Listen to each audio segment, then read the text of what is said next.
I have to be careful what I say, because otherwise he'll punch me. Yeah. Yes. Well, and that's why I was kind of asking the question weirdly. But so at Oshkosh, something that we've all thought about, we've all seen, but it's been really obscure, hard to find information. But it's here. It's the Ascender, and it's a direct derivative of the double ender. So the double ender, they learned a lot about, but it's not really for production. It's not really for every man. You built both. Yes.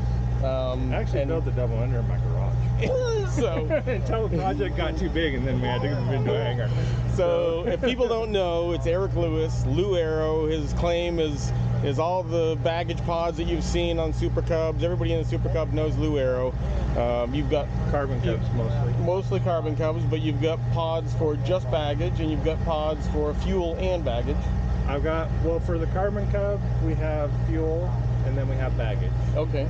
Now for the Super Cub, I have a baggage, not complete fuel, but you can put my smaller 38 gallon on. I have one for the Super Cub also. So the Super Cub also. But the Bubba pod is the only combo pod that I have for the Super Cub, and I don't have it for the Carbon Cub because I haven't been able to get a mold made off the bottom of the Carbon Cub for that big pod. And that's a Bubba pod, not a bubble. Bubba. Because it's big, it's huge. It's a couple of Bubbas. I can lay inside of it, so. You can lay inside of it? Yes, I can lay inside of it. 6'5"?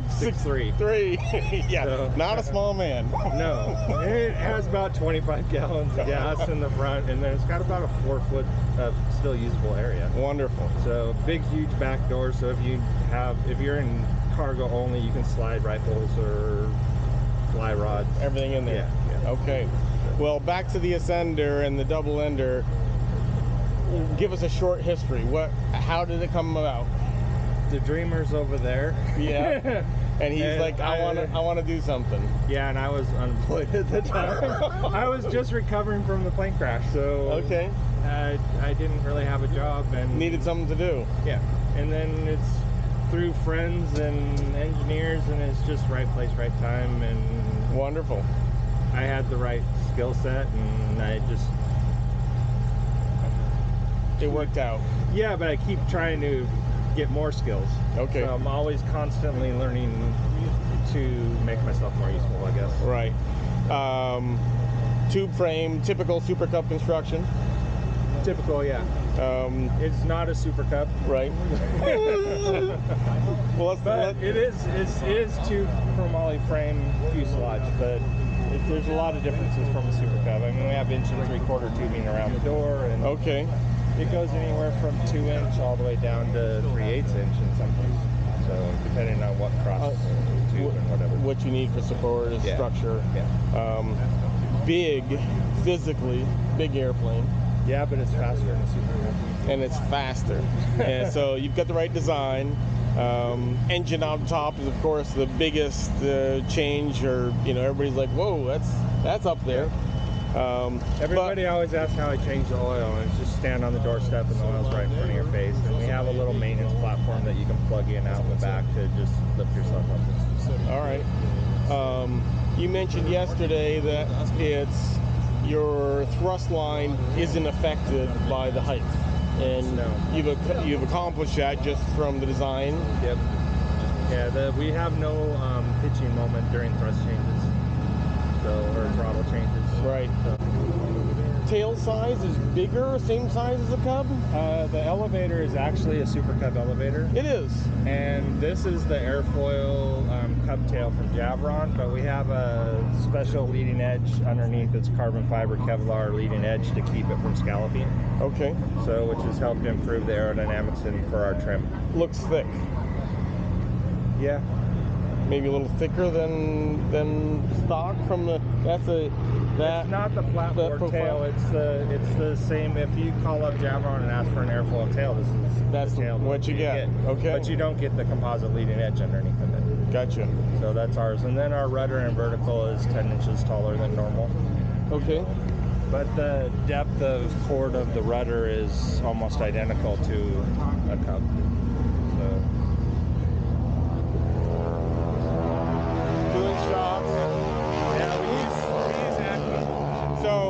Acme mains? Yeah, and tail. And tail. I saw the tail. So yeah, it's got a stinger, and then Acme made these special for us. For those are some beefy shocks right there. Yeah, it's a dual chamber. I think they're using the technology they developed for us on the new mall shocks. Yeah, but I'm not sure. I haven't looked at the mall shocks. Well, as Matt McSwain would say, there's a sexy shocks. And then Airframes is coming out with their brand new shock too. Oh, really? So, yeah.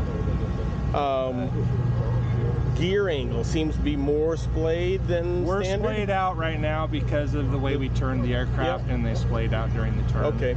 So. You know what your typical go track is, width-wise? No, I've never measured it all the way. So. What's it weigh? It weighs 1,500 pounds empty, 2,500 pound gross. So we have 1,000 pound useful, 4-seat, side-by-side seating. Yeah. Stadium seating. Oh yeah. Back seat can actually see? Yep. Boy, somebody's gonna like that. The back seat comes out in a few minutes. It just pops out of key slots. We're gonna look into a different way to pull it out, but. And then you have a huge baggage compartment. And that's purely accessible from the back, or from the cargo door, or is there a little bit of over the top here? Or does that fold down? No, everything's accessible right from the cargo door. Okay. So I can stand at the cargo door and reach the back. And gotcha. And then when the seat's out, you just roll up the sling with the cushions to the side. Nice. 2 people, if you don't want to take the seat with you, just take it out, leave it at home, and 2 full-size adults can sleep in the back, no problem. Can sleep in the back. We're camping all night long. You don't touch the back wall. Really? Yeah. I don't even touch the back wall, and I'm 6'3". All the avionics and electronics, remote boxes are all in the little overhead panel up there. Okay. Battery, everything is right. Batteries up above as well. Well, of course, the battery's right there. It's close. It's an EarthX. So all the electric runs are super short. Now can't argue with that. This is to keep the weight down and keep the wire runs down. You can use shorter, thinner gauge wire for having a short run. The only wire that comes down the post there to the G3X and power for the 660, and the intercom wires come under the seat, under the floor, and up to the seat. And we have a couple wires that go back for the electric trim. I was noticing it sitting in it that it appeared as though there's a long range of movement. There is a lot of movement. Is that just the configuration for your belt cranks, or is that the elevator's got more? The elevator's got more range. It does. So. And then we have custom-made ailerons from an aero guy, and I can't remember his name right now. I wish I could. He's going to be calling you on that one. Dude, I saw the video, and you don't know my name? They're 10-foot pistol flaps. Yeah. So. Standard pistons, I mean, other than length. Other than our hinges. Your hinges. Yeah. Just for placement. Well, we don't use the Cub hinges at all, the U-channel hinge with the stiffener. Right. These ones stay in better alignment than the stock SuperCub, because some people, when they put it together, it's so easy to get those out of alignment a little bit. Yep. These billet hinges, they just, once you attach them to the spar and line them up, they're there. They're there, permanent. And the ailerons you've gone through a couple renditions of ailerons? 3 ailerons. This is our 3rd one, and it works awesome. And can you attribute that to something? Our aero guy. That's right.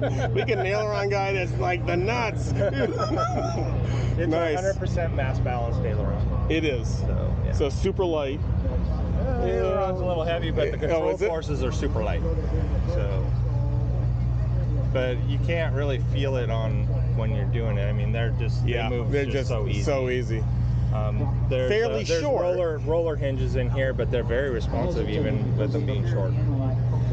Our flap actually used to be 11.5 feet. Really? So you shortened up the flap, lengthened the aileron slightly, balanced it out. Yep. Added a cove, it looks like, to keep your flow. Yeah, there's a special cove that our aerodynamicists gave us that we did. This is actually a carbon fiber insert underneath that. So added a little bit of or is this part of the pistol? This is part of the pistol flap, the gap seal. Yep. So it's all pistol. So amazing visibility. Obviously, sitting there, the first thing I'm thinking of is I'm staring at the sun. Did you take a little video while you were sitting? I didn't do that, but I'll hop in and shoot that. Just stick it in there and It's like, what can you see? You know, like here's your viewpoint. You're looking out at the whole wide world. And it's 270-degree view when you're sitting there. Just phenomenal. The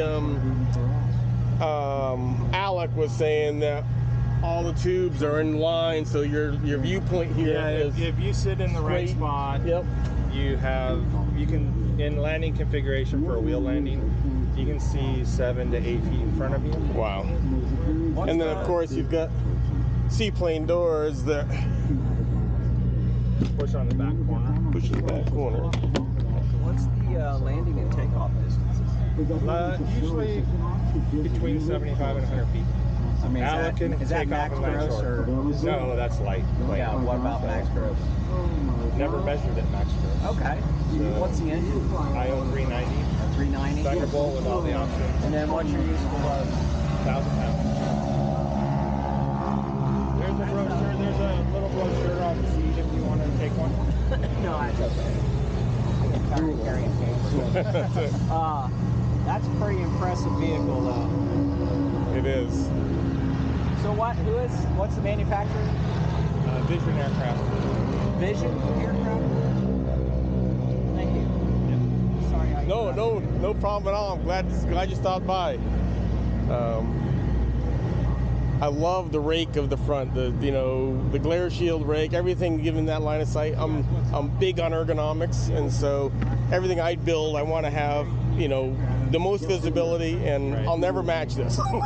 my Barrock will never be as visible as this, but this is pretty. I think every aircraft has a place in a mission. Yes.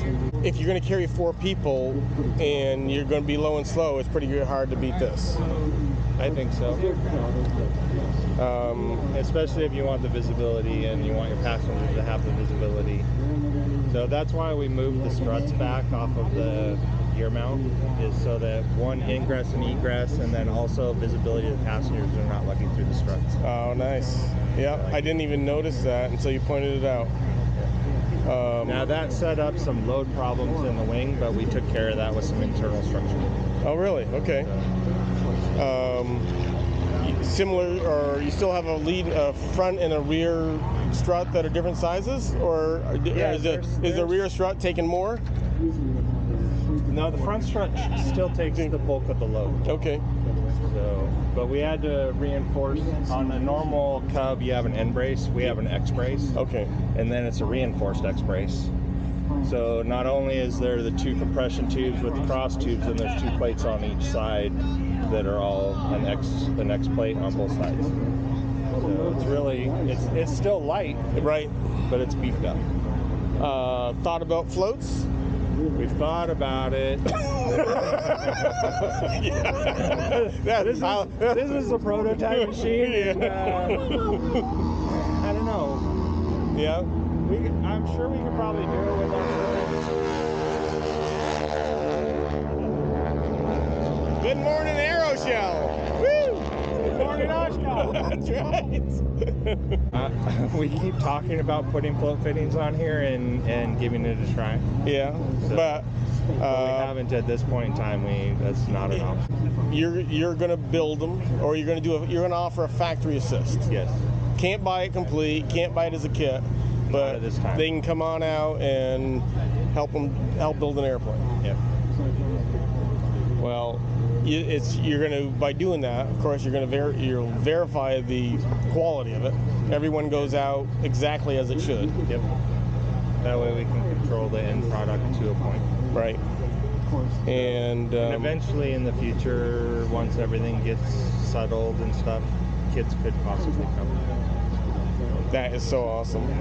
It's been teased, the public's seen it, and they're like, oh, what's that? What's that? And nobody knows. And everybody goes, you guys know the double ender? That's right. Yeah, well, it's in my hangar. It's like, but that's not what we're talking about, you know? We're talking about this. Yes. And this single engine pilot, Cub right? piloting, it's super forgiving and super simple to control. Awesome. So, well, they're going to look up. Alec pretty much says if you can fly a Cub, you can pretty much fly this. Takes a little while to get used to nothing in front of you. Right. Like if I'm flying a Breezy or a Twin Cam or something, there's nothing in front of you. There's nothing in front of you for reference. So until you get that feel in your butt, you're looking out at the wings or watching the altimeter tape. You put the optional aerobatic star out on the front of this leading edge. So, well, that's great. They're going to look up vision. It'll currently send you to the Double Ender website. Okay. And the Double Ender has a website? Yeah, bushplanedesign.com. Oh, see? Now, no, who knows that? Who knows that?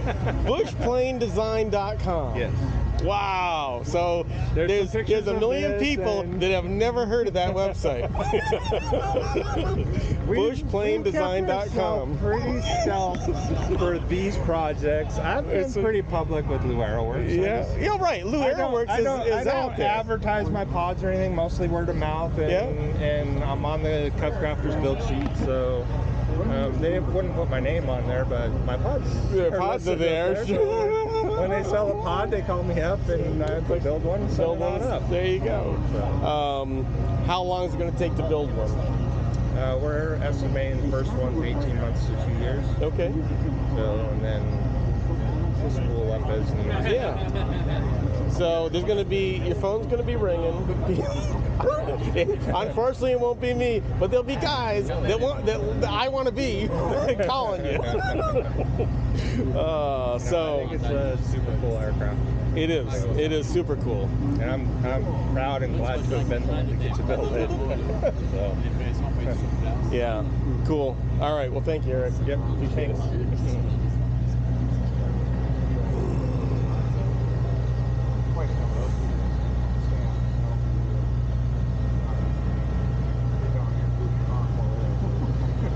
I'll probably hear about it.